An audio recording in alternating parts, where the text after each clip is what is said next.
Easy Mega Studio. Make Eritrea great again. Like, subscribe and share.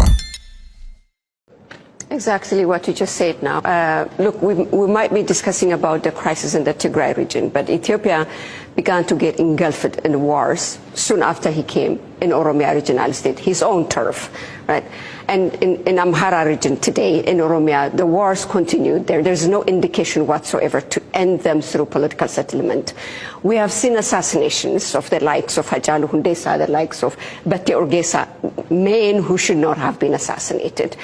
under the watches of the same prime minister. Naturally, wars tear societies apart. And when you also oversee the assassination of prominent figures and refuse for any independent investigation for the truth to come out, you are sowing the seeds of bitterness within your own communities. What the Tigray war did to us is finish that work. We are not anywhere close to coming together. Every fabric of Ethiopian society was torn apart, and there is no turning back. ቁጣዕ አብይ አሕመድ ኣብ ልዕሊ ቃለ ምሕትት ጌታቸው ረዳ ናይ አልጀዚራ ሄድ ቱ ሄድ ክልተ ወርሒ ሙሉእ ብስትራቴጂ ዲዛይን ዝተገብረሉ ሕቶታትን አብይ አሕመድ ኮነ ኢልካ ከምኡውን ጌታቸው ረዳ ብዕላማ ብስትራቴጂ ንምጥቃዕ ዝተኣልመ ውዲት እቶም ፓነሊስት ኮነ ተማጎቲ ብውጥን ዝተዳለውን ዝተሓርዩን ኮይኖም ናይ አብይ አሕመድን ጌታቸውን ዝድግፉ ድማ ብፍጹም ብዝኣክል መጠን ከምዘ የቐመጡን በአንጻሩቶም ኣብዚ ስቱዲዮ ዝተዓደሙ አጋይሽ ብውጥን ዝተሓርዩ ሓደ ዕላማ ንምውቃዕ ዝተወደበ ናይ ክልተ ወርሒ ጽዑቕ ምድላው ከም ዝተገብሮን ሓንቲ ኤርትራዊት ትትርከቦም አንጻር አብይ ዝጣበቁ ባእታታት ከም ዝተሰለፉ አብይ አሕመድ በቲ ዘመሓላልፈሉ ፔጅ ናይ ሆርን ሪቪው ገይሩ ተሪር መግለጺ ያውፅሉ ብዛዕባ እዚ ንውስኸሉ ገለውን ክህልዩ ብኻልኣይ ዛዕባ ሒዝናያ ዘለና ጉዳይ መድረ ጀነራል ታደሰ ወረደ በአጋጣሚ ዝኽሪ በዓል ናይ አክሱም ዘመሓላልፎ ሓደገኛ መልእኽታት እንታይ ይመስል ዝብሉ ሕቶታት ብዛዕባ እዚ ንዛረቦ ክህልዩ ላይክ ሰብስክራይብ ንዕቤት ትካልና ሓጋዝ እዩ እንዳበልና ድሕሪ ዛ ሓሳር መፀጋገሪ ክንምለሰኩም ኢና ሰናይ ምክትታል ጌታቸው this is not just a moral collapse. This risks erasing morality altogether. You agree that a genocide took place, and it's not just a figment of imagination. You mentioned about, I would call it pragmatism, or working from within to solve this problem. And I think your supporters also say the same thing. What have you done so far? Have the people of Tigray been compensated, redress, justice? Have the federal government tried to incorporate, after you even came to it, incorporate Tigray into the federation? The answer is no. Okay. Is there any justice to the victims? The answer is no. አብይ አሕመድ ክሳዕ ክንደይ ብቃለ ምሕትት ጌታቸው ረዳ ከም ዝተቆጥዐን ገና ኣብታ ቀዲሙ ዝተፈነወት ናይ 2 ደቂቃን 36 ሰከንድ ከሎ ምስተዘርግሐ ጥራይቲ ፕሪቪው ዝነበረ ዝፈነዎ ብአልጀዚራ ጥራይ እቲ ክሳዕ ክንደይ ስነልቦናውን ውፅእ ከም ዝፈጠረሉን ንፈጣን መልሲ ተግባራ ክዳለው ከም ዝተቀራረቡን ነታ ብሃገራዊ ድሕነትን ወፃኢ ጉዳይን ትዳለው ሆርን ሪቪው ትብል መጽሔቱ በአገሩ ተሪር መልእኽቲ ከመሓላልፍ ይተራዩ ገና ካብ ፈለማ ጽሑፍ ድማ እቲ ቃለ ምሕትት ናይ ሜህዲ ሐሰን ካብ ናይ ቃለ ምሕትት ቅጥዕታት ኣዝዩ ዝረሓቐን ሓደ ስትራቴጂካዊ ፖለቲካዊ ዕላማ ንምህራም ምስሊ አብይን ትረኻን ኣብ ምድርኽ ዓለም በአሉታ ከም ዝጸሉ ከም ዝረአን ብምግባር ንክልተ ወርሒ ዝኣክል ሙሉእ ብጥንቃቐ ዝተሰርሓሉ ውዲት እዩ ክብል ከሲሱ ሓደ ካብቲ አብይ ዘቆጥዖ ድማ ኣብቲ ናይ ስቱዲዮ ተዓዘብቲ ኮነት ሓተትን ተማጎትን ፓነሊስት ካብ ኮነ ኢልካ አንጻር አብይ ዝተዓጠቁ ወይ ዝጣበቁ ጠበቃታት ብሕርያ ዝተመርጹን ወላቲ አቀማመጦም ወይ ከዓ ሲቲን አሬንጅመንትስ ከይተረፈትዮም ኦዲየንስ ዘርእዮ ዝነበሩ ጀስቸራት ናይ ቦዲ ላንጉዌጅ ናይ ባጫ ናይ ሰሓቅ አቀዲሙን ዝተሰማምዕሉን ብውዲት ዝተገብረን ምዃኑን እዚ ከዓ ክሳዕ መን አብይ ኮፍ ኢሉ ንምንታይ ዕላማን እንታይ ሪቶ ይህብ ወይ ጥቅዕ ወይ ዋጥር ዝተሰርሓሉ ምዃኑ እዩ ዝኸስስ ዘሎ አብይ አሕመድ ኣስማት ናይቶም ተጣበቕቲ ኢሉ ዝገለጾም ሰባት ብምዝርዛር ድማ ከም ሳራ ቫንን ማርቲን ፕላውትን ካብቶም ቀንዲ ናይ ሕወሓት ደገፍቲ ምዃኖም ብምዝኻር ሽሕ እኳ ማርቲን ፕላውት ዝኾነ ድምፁ ኣየስምዕ ኣብቲ ውዲት ኣብቲ ስትራቴጂክን ኢድ ከም ዘለዎን ብኢዳ ዙር እውን ሂቡ ከም ዝነበረ ብዝእምት ኣገባብ እዩ ኣብኡ ከቐምጦ ተራእዩ። ሳራ ቫን ንመርገፂ ጌታቸው ንምዕናው ኮነ ኢላ እያ ከተዋጥሮ ተራእያ እዩ ዝብል እቲ ጽሑፍ። ቁጥዕ ኣብይ ድማ ናብ ሓንቲ ኤርትራዊት ዘድሃበ ኮይኑ ቬኔሳ ፀሃይ ዝተባሃለት ኣክቲቪስት ናይ ስማ ብምጥቃስ እዛ ሰብ እዚኣ ንዊሕ እዋን ኣንጻር ህግደፍ ናይ ሂውማን ራይትስ ኣክቲቪስት ኮይና ክትሰርሕ ፀንሐት እኳ እንተነበረት ኣብ ዝቐረባ እዋን ግና ናይ ህግደፍ ትንተናዊ መርገፂታት ክድግፍ ዝጀመረትን ምስ ናይ ምዕራባዊ ትረኻ ሽፍት ብምግባር ኣብዚ እዋን ዚ ኢፒኤፍ ዲጄ ወይ ከዓ ህግደፍ ኮይና ትሰርሕ ከም ዘላ ቬኔሳውን ብስትራቴጂ ንጌታቸው ኣብይ ክተጥቅዕ ዝተሓርየት ምዃናን ክገልጽ ይፈቲኑ። እዚ ቬኔሳ ፀሃይ ኣብቲ ኦዲየንስ ወይ ከዓ ኣብቲ ስቱድዮ ኦዲየንስ ተሪኦ ዝነበረ ሰሓቕ ምብጫው ትሕቶታት ደማሚሮም ከም ማእከል ስሕበት ናይቲ ብዕላማ ዝተሓርየት ገይሮም ክርእይዋዮም ፈቲኖም። ቬኔሳ ፀሃይ ኣብቲ ኣጋጣሚ ናይ ቃለ ምሕትት ኣብ ኢትዮጵያ ከም ልምዲ ገበናት ጀኖሳይድ ናይ ዝፈጸሙ ታሕታትነት ይኹን ፍትሒ ክትረጋገጽ ኣይርአን እዩ ክትብል ዶሜስቲክ ኣካውንታቢሊቲ ወይ ከዓ ዶሜስቲክ ኣካውንታቢሊቲ ዝበሃል ነቶም ግዳይ ገበና ፍትሒ ንክረኽቡን ገበነኛታት ብሕጊ ታሕታትነት ክረጋገጽን እንታይ ዝገበርካዮ ፈተነ ኣሎ ክትብል እያ ሓቲታቶ። እቲ ካልእ ካብ ተንተንቲ ፖለቲካ ቀርኒ ኣፍሪቃ ናይ ነዊሕ እዋን ደጋፊ ሕወሓትን ምዃኑ ዝተገልጸ ድማ ፕሮፌሰር ሸንተል ትሮንቨል ኣንጻርቲ መርገፂ ናይ ጌታቸው ረዳን ኣብይ ኣሕመድን ናይ ውግእ ተኽእሎታቱን ከም ዘሎን ዘጠንቅቖን ካልኦት ንኣብይ ደስ ዘይብሉ ርእቶታት ብምሃቡ ሓደ ካብቶም ዝተነቕፉ እዩ ማለት እዩ። ናብቶም ካልኦት ዓብ ክልተ ፓነሊስት ተወለድቲ ኦሮሞ ዝኾኑ ክኾኑ ከሎ እቲ ሓደ ናይ ኣብይ ኣሕመድ ምስልን ትረኻን ናይ ጌታቸውን መርገፅን ዝድግፍ ርእቶታት ዝሃበ ብስራት ለሜሳ ክኸውን ከሎ እታ ናይቲ ቃለ ምሕትት ዝዓበየ ማእከል ስሕበት ዝነበረትን ንሳ ዘቕረበቶ ወጠርቲ ሕቶታትን ኣብ መንጎ እናቋረፀት ንኽድዓትን ሞራል ኣልቦነትን ጌታቸው ረዳ ብከቢድ ሞራላዊ ውድቀት ዝኸሰሰቶ ንወፃዓት ትግራይ ዓበይቲ ወሰንቲ ናይ ፍትሒ ሕቶታት ብመዋጥር መልክዕ ብምቕራብ ንጌታቸው ኣብ መድረኽ ዓለም ብውርደት ዘቃልዓቶ ኮይና እቲ ንሳ ዘቕረበቶ ተረርቲ ሕቶታትን ወቐሳን ንዝዓበየ ተኸታተልቲ ስሕበት ንዓበይቲ ተኸታተልቲ ማእከል ስሕበት ፈጢሩ ተተቆሪፁ ቫይራል ኮይኑ ክዝርጋሕ ዝተረኣየን ክሳዕ ሕጂ ኣዘራራቢ ጉዳይ ኮይኑ ደሎ ናይ ፀዳል ለማ ዝተባሃለት ናይ ኣዲስ ስታንዳርድ ኣዳላዊት እያ። ጌታቸው ናይ ፀዳል ለማ ተረርቲ ሕቶታት ወቐሳን ፈፂሙ ክፃወሩ ስለዘይከኣለ መልሲ ክህብ ክጅምር እንከሎ ሓደ ሎድድ ወይ ከዓ ቻርጅድ ላንጉጅ ተጠቒሙ ነዛ ሰብ እዚኣ ንስኽካበይ ከም ዝመፅእ ተረዲእንሎ ክብል እዩ ጀሚሩ። ብኣንጻር ፀሮ ድማ ክምልስ ኣብ ዝፈተነሉ ግዜ ብድምሩ ክርአ እንከሎ ኣብይ ብናይ ጌታቸው ረዳ ቃለ ምሕትት ኣብ መና ከም ዝተቆጥዐን ብፍላይ እታ ጌታቸው ንኣብይ ብዝምልከት ብዝረቐቐ ኣገባብ ወይ ኢንሰፕትድ ወይ ጆኖሳይድ ከም ዝፈጸመ ዘቃልዖን ኣብይ ናይ ምምራሕ ብቕዓት ከም ዘይብሉ ዝገለጾን ኣብይ ኣብ ውሽጣዊ ምስሉ ኣብ ምፅባቕ ተጸሚዱ ከም ዘሎን ወራር ክገብር ዓቕሙ ከም ዘይብሉ ብዝረቐቐ ኣገባብ ዘመሓላልፎ እዚ ድማ ነቲ ኣብይ ኣደይ ኣብ ሻብዓይ ንጉስ ክትከውን ኢኻ ኢላት ንዝብል ትረኻውን ከም ዘይድግፎ መርገፂኡ ምዃኑ ከም ዝገለጸም ብፍላይ ድማ እቲ ብኣልጀዚራ ኣንጻር ሓለቓው ኣብይ ዝወርወር ቃላት ክወርዶ ንዝኽእል ሳዕቤናት ፈፂሙ ከም ዘየጨንቖን ብግላጹ እታ ውግእ ናብ ኤርትራ እንተ ተኸፊቱ ናይ ኖቨል ሽልማት ክምለስ ኣለዎ ንዝብል ሕቶ ማሕዲ ሓሰን ንዝቐርበሉ ሕቶ ብእወታ ብምጥማቱን ኣብይ ዘይፃወረን ጉዳይ ምዃነን ብዙሓት ተንተንቲ ክገልጽወን ይስምዑ ኣለዉ። ኣብ ናይ ጀነራል ታደሰ ወረደ መደረ ምስ ንሰግር ታደሰ ወረደ ብምኽንያት ኣክሱም ጽዮን ዓመታዊ ዝኽሪ በዓል ኣብ ዘስምዖ መደረ ክሳዕ ክንደይ ኣብ ሕማቕ ናይ ውሽጣዊ ኩነታት ተጸሚዱ ከም ዘሎን ኣብይ ዕፅዋን ክባን ካብ ዝጅምር ኣዋርሕ ከም ዘቑፅረን ናይ መንግስቲ ሰራሕተኛ ደሞዝ ደው ኣቢልዎ ከም ዘሎን ባንክታት ትግራይ ለሚሰን ከም ዘለዋን ወላተ ሰብ ኣብ ባንኪ ዘቐመጦ ገንዘቡ ተጠቃሚ ክኸውን ከም ዘይከኣለን እዚ ድማ ንትግራይ ብቁጠባ ሓኒቕካን ፀቕጢ ፈጢርካን ኣፈራሪሕካ ንምግዛእ ንምስግዳድን ዝግበር ፈተነ ምዃኑን ከቢድ ሳዕቤን ከይፈጠረን ከሎ መፍትሒ ክግበረሉ ይፀውዩ። ብዘይካዚ ጀነራል ታደሰ ኣብቲ ናይ ግዳም ፀገምና ካብቲ ናይ ግዳም ፀገምና ናይ ውሽጥና እውን ከፊእና ዝብል ካብ ተሓታትነት ንኸሃድሙ ክብሉ ገለ ባዕታታት ንስራሕን መሓውራትን ግዝያዊ ምምሕዳር ክዕንውን ከልምሱን ዝሰርሑን ብልሽውና ክራይ ሰብሳቢነትን ናይ ካልእን ኢሉ ካል ብዙሕ ናይቲ ስርዓት ኣልቦነት ሰፊኑ ከም ዘሎ ንመዓድን ከይተረፈ ጠቂሱ ናይ ምቁፅፃር ናይ ፍትሒ ተሓታትነት ንምርግጋፅ ስጉምቲ ክወስድ ምዃኑ ብትሪ ኣጠንቂቑ ኣሎ። እዚ ድማ ጀነራል ታደሰ ካብቲ ብኣብይ ፀቕጢ ናይ ክባን ዕፅዋን ዝገበሮ ንላዕሊ እቲ ኣብ ውሽጢ ንስልጣኑ ዘቋምት ሓይልታት ዝያዳ ስግኣት ፈጢሩሉ ከም ዘሎም ብቁጥዐ እቲ መልእኽቲ ፍኸራ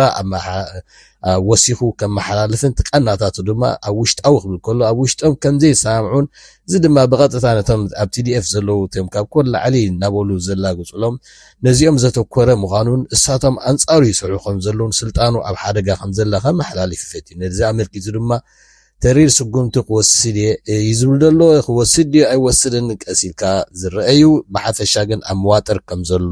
ምምሕዳሩ እዩ ገሊጹ። እዚ ንዓኹም ዝተዳለወ እዚ ነይሩ ሳብ ካልእ ትሕዝቶ ንራኸብ ሰሰናይ ንኩልና ይኹን ነበልና በሰላም ንፍለየኩም።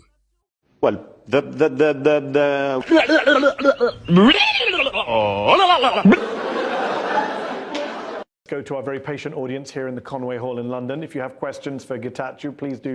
raise your hands and I will come to you. We'll go to the lady here at the front. Domestic accountability has never happened in modern history in Ethiopia. And there were several international initiatives that were started and then ended because of the federal government's involvement internationally. The AU is one example, the United Nations was another. And then this was replaced by the domestic mechanism that we still haven't seen any prospects from. And so I'm asking, as someone who was working at Amnesty International during the conflict, looking and working with the victims of that conflict was one of the most heartbreaking experiences of my life. You were there in person. What do you say to those people now in terms of the future of their justice accountability prospects? አብይ አህመድ እነዚህ አረሞች ይላል ማን አረም እንደሆነ ይታያል። አብይ ነው አረም። እዚች ሀገር ላይ በቀለ አረም አብይ ነው። አብይ አህመድ ድንክ ነው። የፖለቲካ ድንክ፣ የሁሉም ነገር ድንክ ነው አብይ አህመድ። ኖርማሊ ጤነኛ ሀገር ቢሆን ኖሮ ወይ ጸበል ወይ የአእምሮ ሕክምና ሆስፒታል መግባት የነበረበት ሰው ነው። ይህ ሰውዬ እሱ እናቱ በ7 ዓመቱ ነገረችኝ የሚለው ነግራው ይሁን አይሁን ነግረውት ይሁን አይሁን አላውቅም፣ ግን ህልም የሚያደናቅፈው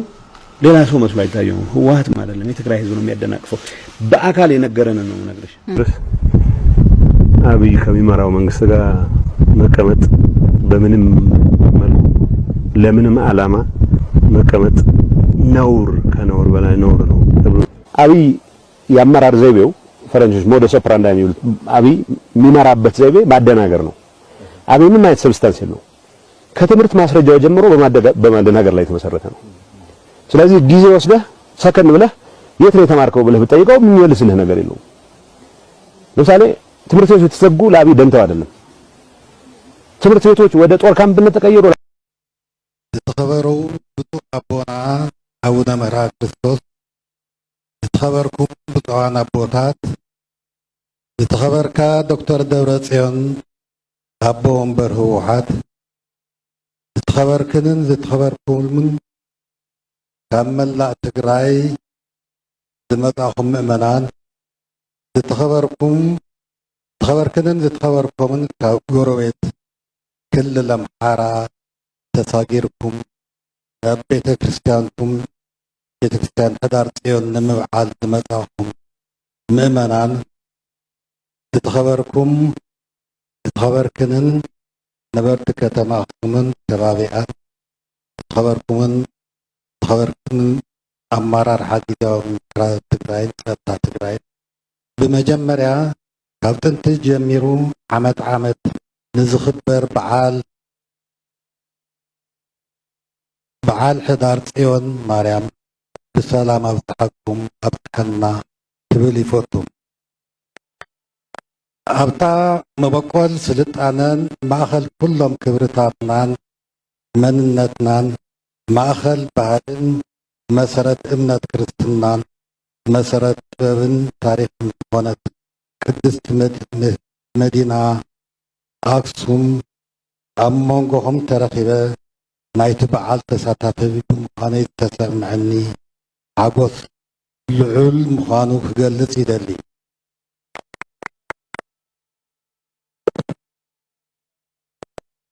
ኣኽሱማውያን ኣብ ዓለምና ካብ ዝነበሩ ጥንታውያንን ውሩያትን ስልጣነታት ወነንተት ከም ዝነበሩ እቶም ሕዛና ዘለዉ ሓድግታትን ቅርፅታትን ሃይማኖታውያንን ባህላውያን መስተጋብራትን ሕያው ምስክራት እዮም እዚ ሓደ ሓቂ ኮይኑ እቲ ጥንታዊ ስልጣነ ንምንታይ እዩ ወዲቑ ንምንታይ ንሶም ዝገደፉልና ሓድግታትን ቅርፅታትን ሒዝና ተሪፍና ሓንሳ ምስ ወደቕና ቅድመ ሽሓት ዓመታት ዝገደፉልና ንሕና ተጋሩ ድሕሪ ሽሓት ዓመታት ዝሰርሕዎ ዝመስል ምስራሕ ዓቢድ ንምንታይ እዩ ሓንሳ ምስ ወደቕና ምትሳዕቢ ንምንታይ ኢና ንሶም ብዝሰርሕዎ እንዳኾርዓና ናይ ባዕልና ስልጣነ ኣብዩና ዘሎ ንሕና ደቂ ኣኽሱማውያን ሕዚ ድማ ንምንታይ እዩ ኣብ መንጎ ናይ ውሽጥና ሕቶኽቶ ቀልጢፍና ምውፃእ ኣብዩና ዘሎ ዝመሰሉ ሕቶታት ናይ ሎሚ ወለዶ ትግራይ ክንመልሶ ዝግባእ ጉዳይ እዩ ነዚ እውን ክንዝከኣል ግዜ ከይሃብና ክንመራምረሉን ኣንፈታት ክነቕምጠሉ ዘለና ጉዳይ እዩ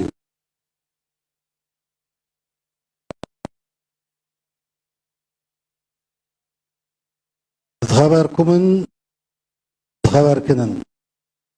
ኣብ ልዕሊ ህዝብታይን ትግራይን ኣብ ልዕሊ ትግራይን ህዝባን ጆኖሳይዳዊ ኩናት ካብ ዝጅመር እንሆ 50 ዓመት ዘሊቑ 6 ዓመት ሒዝና ኣለና ኣብ ነበርቲ ከተማ ኣኽሱም ዘስካሕክሕ ጭፍጨፋ ካብ ዝካየድ እንሆ 50 ዓመቱ ገይሩ ኣሎ ኩናት ደው ዘበለን ተነጻጻሪ ሰላም ዝፈጠረን ስምዕ ፕሪቶርያ ካብ ዝፍረም 3 ዓመት ገይሩ ኣሎ ህዝቢ ትግራይ ኩናት ዘብፅሐሉ ሓደጋ ብመጠን ዘይግለጥ ወዲ ሰብ ክኢልዎ ክሓልፍ ዘይግመት እንተኾነ እውን ሳላ ጸኒዑ ዝመከተ ካብ ሙሉእ ብርሰት ድሒኑ ብስምምዕ ፕሪቶርያ ተነጻጻሪ ሰላም ክፍጠር ገይሩ ኣሎ እዚ ስምምዕ እንትፍረም ኩናት ደው ኢሉ ናይቲ ኩናት ምኽንያታትን ናይቲ ኩናት ሳዕቤናትን ብሰላማውን ፖለቲካውን መገዲ ዕልባትን ንምርካብ ብምሕሳብ እዩ ነይሩ እዚ ኮይኑ ግን ስምምዕ ከይተተግበረ ዝተረኸበ ተነጻጻሪ ሰላማውን ተኣናፊ ዝኾነሉ ሓደ ግዜ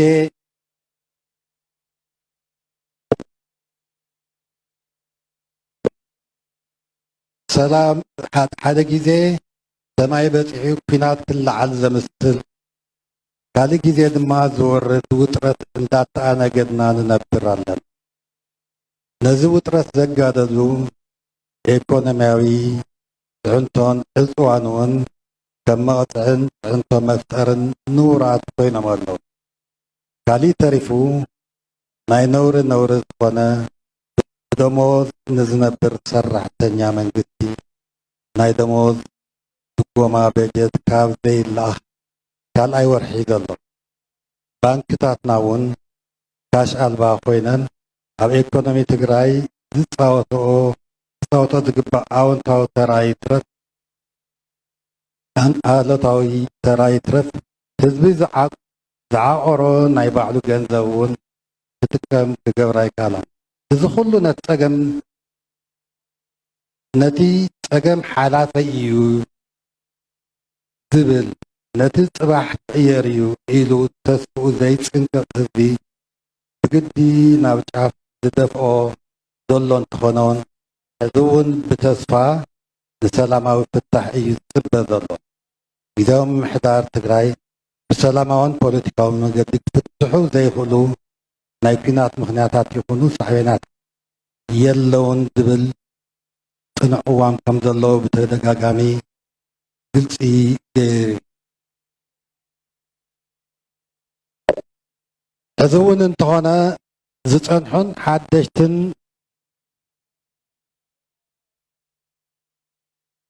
ሕዝውን ትኾኑ ዝጸንሑን ሓደሽትን ንሰላም ዝዘርግቡ ሽግራትን እንተሃለዉ እውን ኣብ ሰላማውን ፖለቲካውን ፍታሕ ዘለዎ ደውታት ከም ዘለዎ ሒዙ ይቕጽል ኣሎ። ምምላስ ላዕላዊ ወሰናት ትግራይ ተመዛበልትን ብሰላማውን ፖለቲካውን መገዲ ክፍታሕ ከም ዝግባአን ከም ዝከኣልን ብጽኑዕ ይኣምን። እዚ ኢሉ ናይ ዝሽግር ኣፋታትሓ ግዜ ገደብ ዘይብሉ ከም ትሕዚ ዘለዎ ክቕጽልን ትግራይ ንምምብርካኽ ዝግበሩ ዘለዉ ኢኮኖምያዊ ማዕቐባታትን ፍጹም ኣይቕበሮም። ከምዚኦም ዝኣምሰሉ ተግባራት ነቲ ክፍታሕ ዝኽእል ሽግር ክወሳስቡን ካብቲ ኣሚንሉ መስዋዕቲ ከፊሉ ዘቕንዖ ፌደራላዊ ዲሞክራሲያዊ ስርዓት ከም ዘይናቱ ደፊኡ ጫፍ ከብፅሕን ጽንዓቱ ከጠናክሮን እንተኾነ እምበር ረብሪቡ ክንብርከኽ ኢዱ ክብል ዝገብሮ ይኮነ። ሕዚ እውን እንተኾነ ህዝቢ ትግራይን ጊዜያዊ ምምሕዳር ትግራይን ነቲ ናይ ሰላም ዕድል ኣሎ ኣይተጠንቀቐን ኢሎም ነቲ ፀበበ ዘሎ ኣማራጭ ሰላም ከስሑ ዝፅሩ እምበር ምፅዓት መፂ ኢሎም ዝሽበሩ ተስፋ ዝቆርጡ ከም ዘይኮኑ ግልፂ ክኸውን ይግባእ። ጊዜያዊ ምምሕዳር ትግራይ ኩናት ንምትራፍን ሽግራት ትግራይ ብሰላማዊን ፖለቲካውን መገዲ ንምፍታሕን ዝገበሮ ፃዕሪ ብዕቱብ ቅፅል እዩ። በዚ ኣጋጣሚ ጊዜያዊ ምምሕዳር ትግራይ ኣብዚ ዘይተገማቲ ኩነታት ኮይኑ ናይ ሰላም ኣማራፂ ንምስፋሕን ኩናት ንምትራፍን ኩሉ ፃዕሪ ኣብ ዝገብረሉ ግዜ ካብ ኣብዓላ ይኹን ቶንሳ ካብ መጋለ ይኹን ያለው ካብ በራሕለ ይኹን ኮነባ ካብ ሰመራ ይኹን ኣዲስ ኣበባ ካብ ዋግ ይኹን ጠለምት ካብ ዝተበገሰ ይበገስ ዝተፈጸመ ይፈጸም ድምፂ ዝህብ ይኹን ዘይህብ ቁልዕ ይኹን ችኩን ስርዓትን ፈተነታትን ናይ ሽብርን ናይ ስምዕ ፕሪቶርያ ተግባርን እዩ ኢሉ ከም ዝኣምንን ንሰላም ዝፍይዶ ነገር ከም ዘየለን ከተሓሳስብ ይፈቱ። ዝኸበርኩምን ንትግራይ ዝፍትን ዘሎ ሽግር ካብ ደገ ዝመጽእ ዘሎ ጥራሕ እንተይኮነስ ብቐንዱ ኣብ ውሽጥና ዘሎ እዩ። ኣብ ውሽጥና ዘሎ ሽግር ንትግራይ የድግመሎ ጥራሕ እንተይኮነስ ንናይ ደገ ጥቕዓታት እውን ብሉዕ ይገብረና። ኣብ ፍትሕን ምሕደራን ዳይነትን ስርዓት ዘሎ ሽግር ብቕላዕ ፀረ ህዝብን ፀረ መንግስትን ተግባራት ገኒኖም ዝረኣየሉ ኮይኖም ናይ መንግስቲ ኣገልግሎት ብገንዘብ ዝሽየጠሉን ዝዕደገሉን ኩነታት ንቡር ኮይነሎ ንገበነኛን ሌባን ዘራይ ዝኾነ ደለልቲ ዝነገስሉ ካብቲ ህዝቢ ዝኾነ መሬት ስርዓትን መርበብን ወፂሉ ዝውረረሉ ኣታዊ መንግስቲ ብዘይ ሕፍረት ዝዝረፈሉ ኩነታት ኣሎ። ኣብዚ ተዋፊሩ ዘሎ ሓይሊ ጊዜያዊ ምምሕዳር ትግራይ ክወድቕ ተወዲኡ ይሰርሕ ከም ዘሎ ግልፂ እዩ። እዚ ህውከትን ስርዓት ኣልቦነትን ሱር ክሰድድ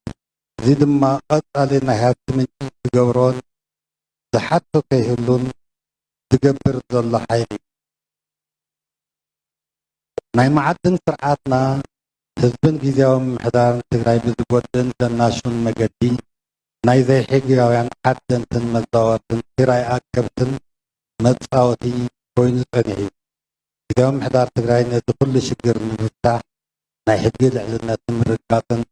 ብቁርፀኝነት ተላዒሉ ከም ዘሎ ብዕለት ግልፂ ዝገብር ይደል። ኣብ ምሕደራን ፍትሕን ኣብ ግልጋሎት መንግስትን ኣብ ግዕዝናን ኪራይ ኣካብነትን ዘለው ሓሊኾም ከውድቑና ኢሎም ዘለው ተግባራትን ምትእስሳርን ክበጣጥስን ናይ ሕጊ ልዕልነት ከረጋግፅን እዩ። خبركنن بخبركمن ኣብ ኢኮኖሚና ዘሎ ምንቁልቋልን ንዝንጋዕ ሕውየትን ኣብ ሕርሻን ሃብቲ ተፈጥሮን ኣብ ልምዓት ማይን ሓይሊ መብራህትን ኣብ ማኑፋክቸሪንግ ኣብ ኢንቨስትመንት ኣብ ስራሕ ዕድል ፈጠራ ኣብ ዕደና ኣብ ኢንፍራስትራክቸር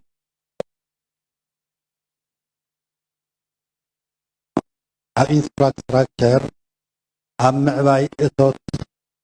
መንግስቲ ኣብ ምዕባይ እቶት መንግስቲ ዘለውና ሽግራት ግድን ክልወጡ ዘለዎም እዮም ካብዚ ሓሊፉ ኣብ ናይ ጥንካረና መሰረት ዝኾነ ሓድነትና እውን ተኣታትዎ ኣብ ሽግር ከም ዘለና ዝፍለጥ እዩ ኩሎም እዞም ሽግራት ድኹማትን ንጥቕዓት ዝተቓላዕና ገይሮምና እዮም ጊዜያዊ ምምሕዳር ትግራይ ዘንጊዑ እንተኾነ እውን ብዘይንሕስያን ምኽኒትን ተቓዲሱ ከሳኽሎም ኢኮኖሚና ትርጉም ዘለዎም ምንቅስቓስ ክጅምርን ህውየት ክቀላጠፍን ወሲኑ ተላዒሉ ኣሎ እዞም ናይ ደገን ውሽጥን ሽግራት ቀለልቲ ፈተናታት እንተዘይኮነ እውን ነዚኦም ካብ ምፍታሕ ወፃኢ ካሊእ ኣማራፂ የብልና በዚ መሰረት ጊዜያዊ ምምሕዳር ትግራይ ሰላማዊ ኣማራፂ ንምስፋሕን ኩናት ንምትራፍን